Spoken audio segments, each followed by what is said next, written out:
कैसा ये इश्क है द्वितीय भाग 12। सुबह डुग्गू पहले से थोड़ा ठीक तो था, पर पूरी तरह से नहीं। निधि उलझन में थी, स्कूल जाए या नहीं, तो उसकी उलझन गुड्डू ने सुलझा दी। भाभी भाभी आप स्कूल जाओ, 2-3 दिन मैं घर पर ही हूँ, मैं डुग्गू को संभाल लूंगी और कोई दिक्कत भी हुई तो मैं उसको डॉक्टर के पास ले जाऊंगी। तू कॉलेज नहीं जाएगी?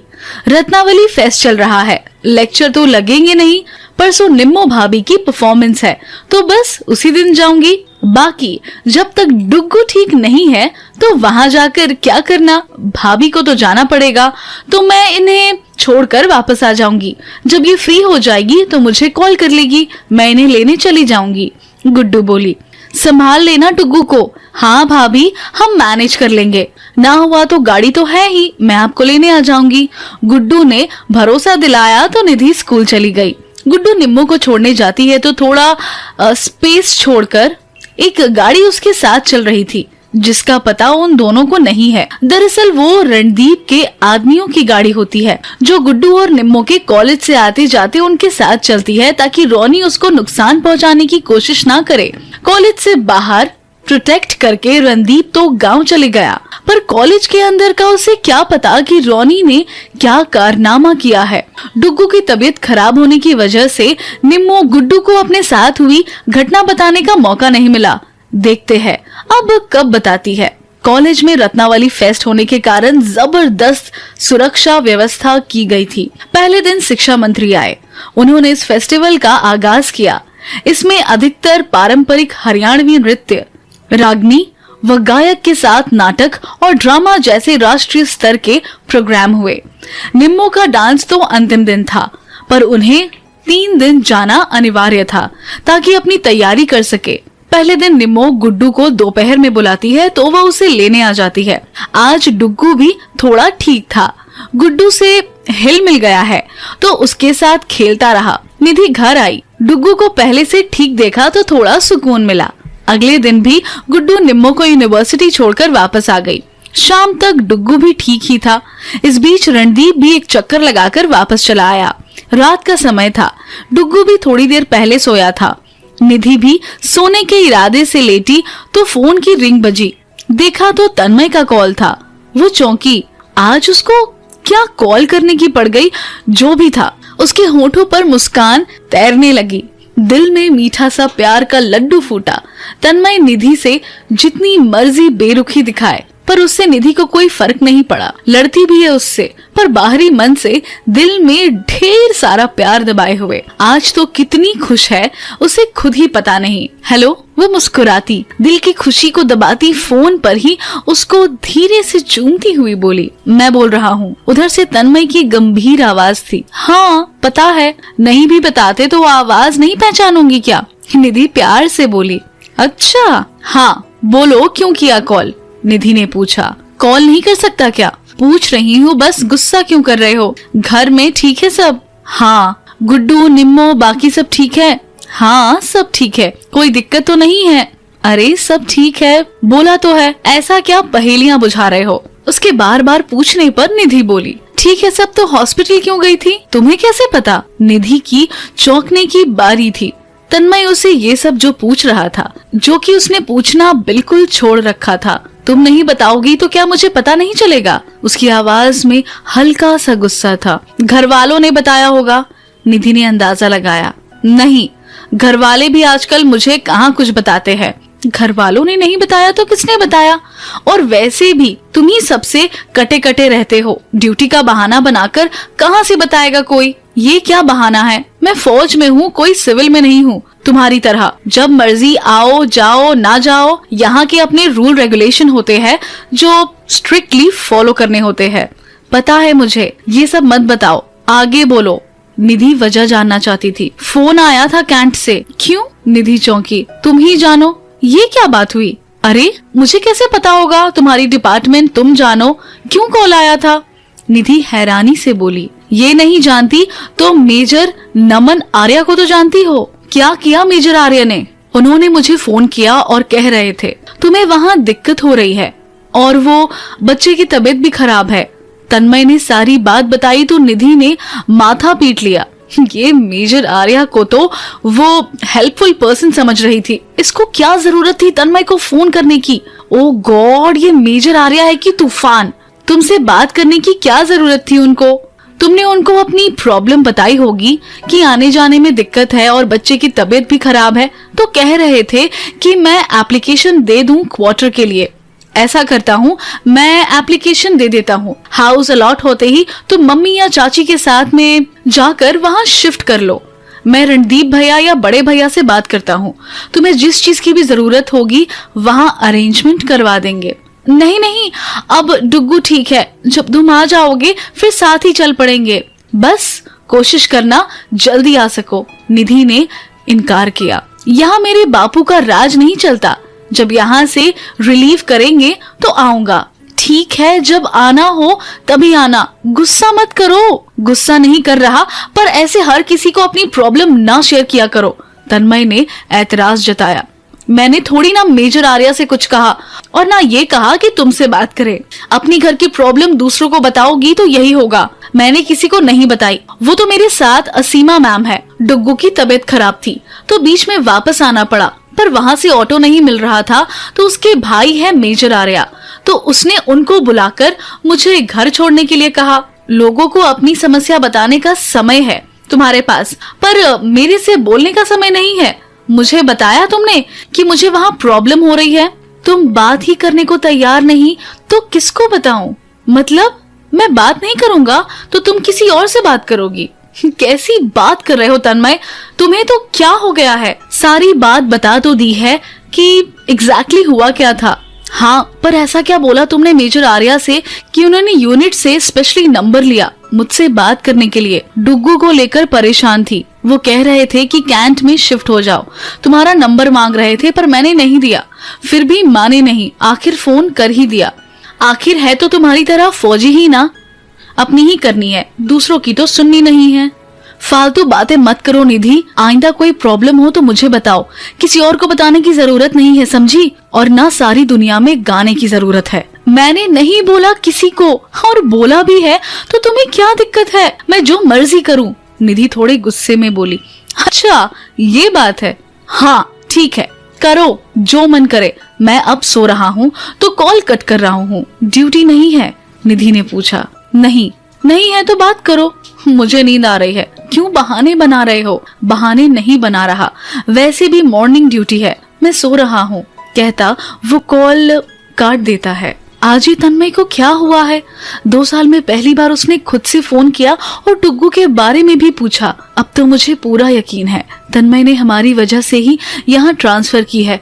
भगवान, अब तो तरस खाओ मुझ पर कि मेरे तन्मय का दिल पसीजे और वो मुझे माफ करे। वो इतना कठोर तो नहीं था जितना बन गया है। बस अब जल्दी वापस आ जाए, फिर तो मैं उसे मना ही लूंगी। निधि खुश होकर फोन नीचे रखती है और लेट गई। सुबह निम्मो ड्रेसअप होकर तैयार थी। सूट तो घर से पहनकर जा रही थी, बाकी मेकअप वगैरह वहीं जाकर कर लेगी। अपना बैग उठाकर बाहर आने लगी। निम्मो आजा, नाश्ता कर ले, चाची ने आवाज दी। चाची आज तो मेरा व्रत से, तो मैं ना खाऊंगी, बस दूध दे दो, निम्मो ने बताया तो वो चौंकी। आज शुक्रवार से? हाँ, मैं तो बिसरी गई थी कि शुक्रवार है। चाची थम ऐसा करो, कुछ फ्रूट दे दो, वहाँ वारी तक रुकना पड़ेगा, मैं बीच में फलहार ले लूंगी। ठीक है लाऊं हूँ, कहती वो फ्रिज में से कुछ फ्रूट लाकर पॉलिथीन में रखकर निम्मो को पकड़ा देती है ताकि सारा दिन खाली पेट रहे तो उसे कमजोरी से चक्कर ना आ जाए। निम्मो वो फ्रूट ले लेती है और गुड्डू को आवाज लगाती है। गुड्डू आजा जल्दी। गुड्डू भी तैयार होकर आई। आज निम्मो की परफॉर्मेंस है तो वह देखना चाहती है, इसलिए आज वहीं रहेगी। गुड्डू तू आज कॉलेज जा रही है? निधि भी तैयार होकर अपने कमरे से निकली।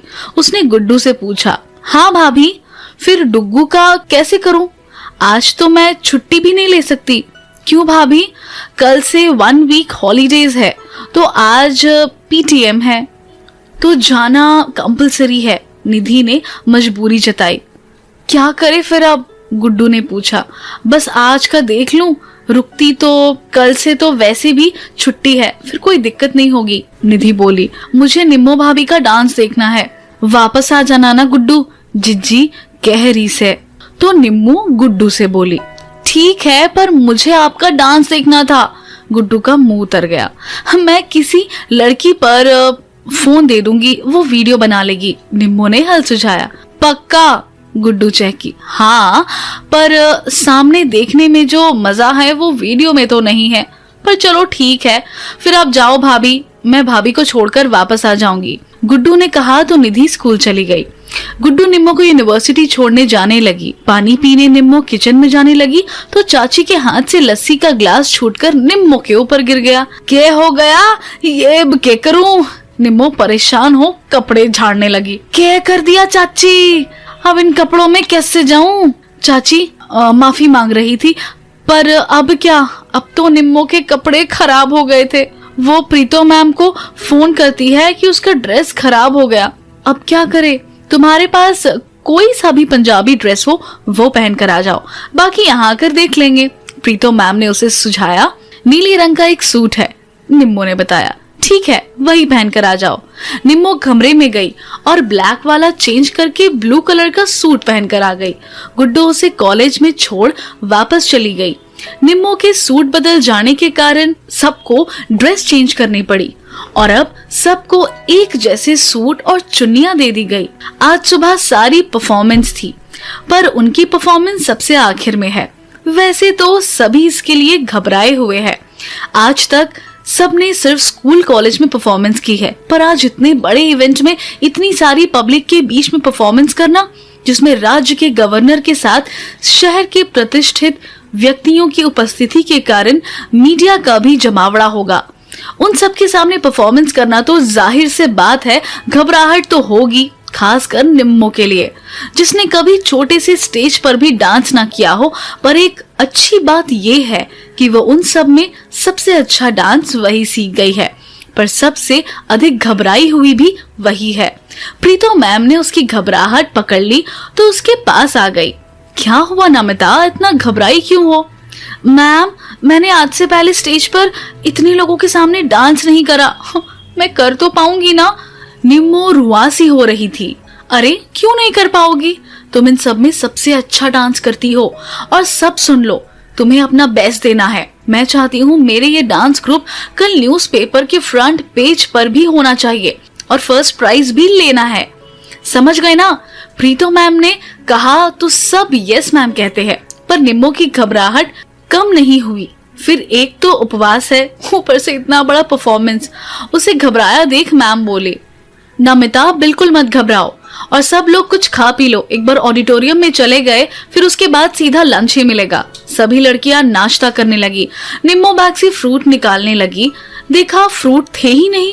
लगता है सूट बदलने के चक्कर में घर ही में छूट गए। अब क्या करे? सभी लड़के लड़कियां तो खाने लगे ताकि जब तक उनका नंबर आए तब तक पेट खाली ना रहे, पर निम्मो ने सुबह से कुछ फलहार भी नहीं लिया। खाने के बाद सभी लोग तैयार होकर ऑडिटोरियम के साथ लगे उस बड़े से रूम में आ गए जहां से उन लोगों को जाना था। समय भी अब काफी हो गया था।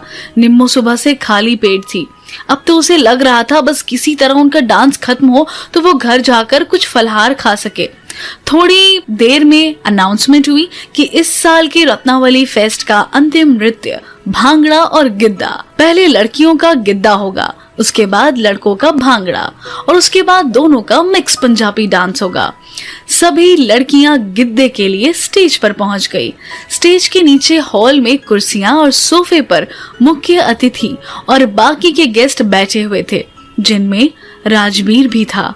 वो लोग परफॉर्मेंस करने वालों को देख सकते थे, पर जो स्टेज पर था उनका ध्यान बस अपने नृत्य पर था। धमाकेदार परफॉर्मेंस के साथ सभी लड़कियों ने अपनी प्रस्तुति दी। उसके बाद लड़कों ने अपना भांगड़ा प्रस्तुत किया और उसके बाद मिक्स डांस हुआ, जिसमें हॉल में बैठे हर शख्स पंजाबी बीट पर झूमने मजबूर हो गया। जैसे ही डांस समाप्त हुआ, पूरा हॉल तालियों की गड़गड़ाहट से गूंज उठा। सबका अभिवादन ले वे लोग स्टेज छोड़कर चले गए। परफॉर्मेंस हो गई तो निम्मो अब यहाँ से जल्दी जाना चाहती है, क्योंकि उसने सुबह से कुछ नहीं खाया है तो वीकनेस महसूस हो रही थी। वो गुड्डू को फोन करके बुला लेती है कि 5 मिनट बाद उसे लेने आ जाए। गवर्नर साहब ने रंग बिरंगी कैंडल आसमान में उड़ाकर रत्नावली प्रोग्राम का समापन किया। अब बारी प्राइज डिस्ट्रीब्यूशन की थी, तो यूनिवर्सिटी की वीसी ने नवनियुक्त डीसी आरबी मलिक को स्टेज पर बुलाया ताकि वे अपने अनुभव इन छात्रों के साथ बांट सके और उनके जीवन से प्रेरणा ले। उनमें से भी कोई आरबी मलिक निकले। वीसी ने स्पीच के लिए उन्हें स्टेज पर आमंत्रित किया। स्पीच के बाद पुरस्कार वितरण भी वही करेंगे। राजबीर ने स्पीच दी और उसके बाद सभी प्रतिभागियों को स्टेज पर बुलाया जाने लगा। प्रथम पुरस्कार गिद्दा और भांगड़ा की टीम को ही मिला और उनके ग्रुप को ही सबसे पहले स्टेज पर बुलाया गया। कई कैमरे उन्हें अपने कैमरों में कैद कर रहे थे। आरबी मलिक सभी प्रतिभागियों को मोमेंटो दे सम्मानित कर रहे थे। सभी एक पंक्ति में खड़े थे। निम्मो की बारी आई तो वो प्राइज में दिए जाने वाले मोमेंटो हाथ लेने बढ़ाती है तो नजर सामने खड़े शख्स पर पड़ी तो हक्की बक्की रह गई। लगा सारा ऑडिटोरियम घूमने लगा। अपनी आंखों पर यकीन नहीं हुआ कि जो सामने देख रही है वो सच है या सपना। वो तो बस एकटक राजबीर को देखी जा रही थी। मोमेंटो हाथ से छूटकर नीचे गिर गया। दोनों हाथ से आंखों को मीचती आंखें बड़ी कर उसे देखने लगी। राजबीर भी निम्मो से ऐसी मुलाकात के लिए बिल्कुल भी तैयार नहीं था। उसे भी अब समझ नहीं आ रहा था कि वो क्या करे, कैसे इस परिस्थिति को संभाले। आखिर वो अब एक जिम्मेदारी की पोस्ट पर है जहां उसकी हर छोटी बड़ी गतिविधि अगले दिन की न्यूज़पेपर की सुर्खियां बन सकती है। वो एक नजर हॉल पर डाला जहां हर शख्स उन दोनों को ही देख रहा था और माजरा समझने की कोशिश कर रहा था। निम्मो अभी ना ही बोले तो अच्छा है, तो वो अपने होठों की मुस्कान को दबाकर अनजान बनने की कोशिश करने लगा कि ये सब लोग के सामने ना हो। अगर निम्मो ने यहाँ पर कुछ भी कहा तो मीडिया का इतना बड़ा जमावड़ा है कि सुबह क्या अभी थोड़ी देर में ही टीवी चैनलों पर यही खबर फ्लैश होने लग जाएगी। इसलिए वो खुद को नॉर्मल रखे हुए था। पर निम्मो का क्या, वो तो हैरान है तो उसका हाथ कस कर पकड़ लेती है। थम। निम्मो राजबीर से बोली पर राजबीर कोई प्रतिक्रिया नहीं करता। निम्मो की आंखें डगमगा गई, आंसू बहते हुए गालों तक पहुंच गए। उसे समझ नहीं आ रहा था कि यह सच है या उसका भ्रम। अगर राजबीर है तो वो उसे पहचान क्यों नहीं रहा, अजनबी जैसा व्यवहार क्यों कर रहा है। सुबह से भूखी थी और अब इतना बड़ा आश्चर्य वो खुद को संभाल नहीं पाई। उसे चक्कर आ गए। वो सिर पकड़ लेती है और अगले ही पल वो लड़खड़ा कर स्टेज पर गिरने ही वाली होती है। निम्मो! राजबीर के मुंह से निकला। वो उसे अपनी दोनों बाजुओं में थाम कर नीचे गिरने से बचा लेता है। निम्मो बेहोश थी और इसका सिर राजबीर के बाजू के नीचे झूल रहा था, तो राजबीर उसे ढंग से बाजुओं में थाम कर बाहों में कस लेता है। अब वो उसे गोद में उठा स्टेज की सीढ़ियों से उतारकर नीचे ले आया। हॉल में शोर मच गया। कैमरे उनके पीछे आने लगे तो वो हाथ का इशारा करके उन्हें आने से रोक देता है। वो हॉल के साथ लगे कमरे में निम्मो को ले गया। अंदर एक बेंच लगा था। निम्मो को उसमें लिटाया, उसके गालों को पकड़कर हिलाने लगा। निम्मो, निम्मो, आंखें खोलो। पर निम्मो बेहोश थी, उसकी आंखें बंद थी। वो निम्मो के इस प्रकार बेहोश होने से घबरा गया था। तभी दौड़ती हुई उसकी टीचर और साथी लड़कियां भी आ गई। क्या हो गया, क्या हो गया? शोर उठ गया। वो ये लड़की, राजबीर ने निम्मो की तरफ इशारा किया, सुबह से भूखी थी इसलिए चक्कर आ गया, एक लड़की ने बताया। भूखी? क्यों? राजबीर ने पूछा। इसका फास्ट था, आप जाइए सर, हम देख लेंगे। मैडम ने उसे जाने के लिए कहा, पर राजबीर वहीं पर खड़ा रहा। एक लड़की पानी ले आई और उसके मुंह पर पानी के छींटे मारे तो वो होश में आ गई। उसे होश में आया देख राजबीर को चैन आया। लड़कियां निम्मो को घेरे खड़े थी।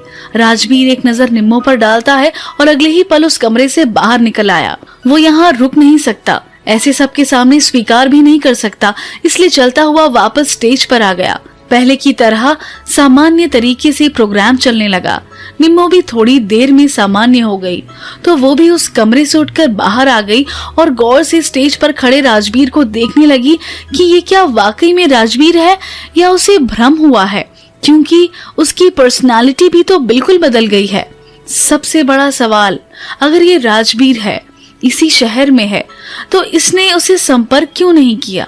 निम्मो एकटक बस राजवीर को देख रही थी। उसकी साथ की लड़की जसलीन उसे इतनी देर से उसे राजवीर को देखते देख रही थी। हाय कितना हैंडसम मुंडा है ना हमारा नया डीसी। सच्ची मैंने तो इस नाल क्रश हो गया है। वो मुस्कुराती गहरी सांस ले दिल पर हाथ रखती बोली तो निम्मो बस मुस्कुरा दी और वापस राजवीर को देखने लगी। उसे अभी भी यकीन नहीं था कि ये राजवीर है। तू तो बिल्कुल ही फ्लैट हो गई इस पर। हो भी क्यों ना भाई, तुअड्डे को बाहां विच चक के जो लाया सी तभी बस उस कोले देखे जा रही है। हाय तू कितनी लकी है यार। ਬੱਬਾ ਜੀ ਮੈਨੂੰ क्यों ना स्टेज पर बेहोश करा देता, यो सोना मुंडा मैनू भी चकलंदा। बोलते हुए उसने ठंडी आह भरी तो निम्मो जबरदस्ती नकली सी मुस्कान होठों पर ले आई, क्योंकि उसकी बातों में उसे कोई दिलचस्पी नहीं थी। नजरें तो स्टेज पर जम गई थी जो हटने को तैयार न थी।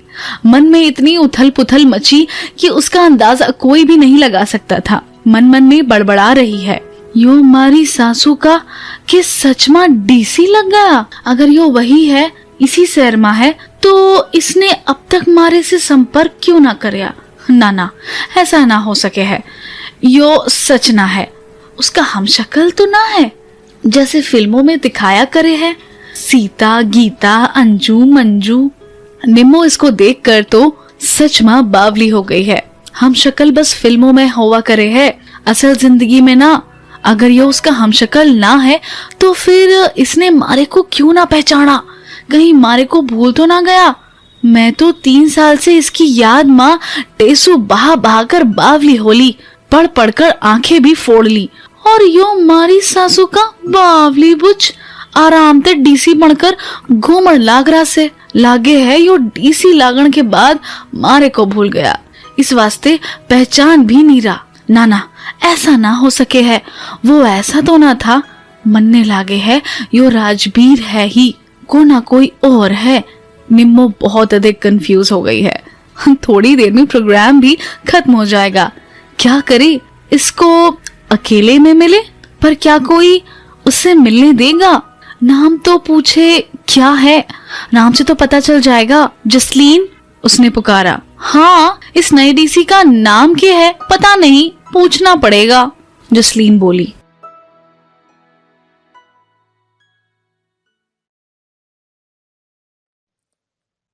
डियर लिसनर, इस कहानी को आपका प्यार देने के लिए और आपका साथ देने के लिए बहुत बहुत धन्यवाद। अगर आप इसी तरह की और कहानियाँ सुनना चाहते हैं तो हमारे चैनल को सब्सक्राइब और लाइक कीजिए। धन्यवाद।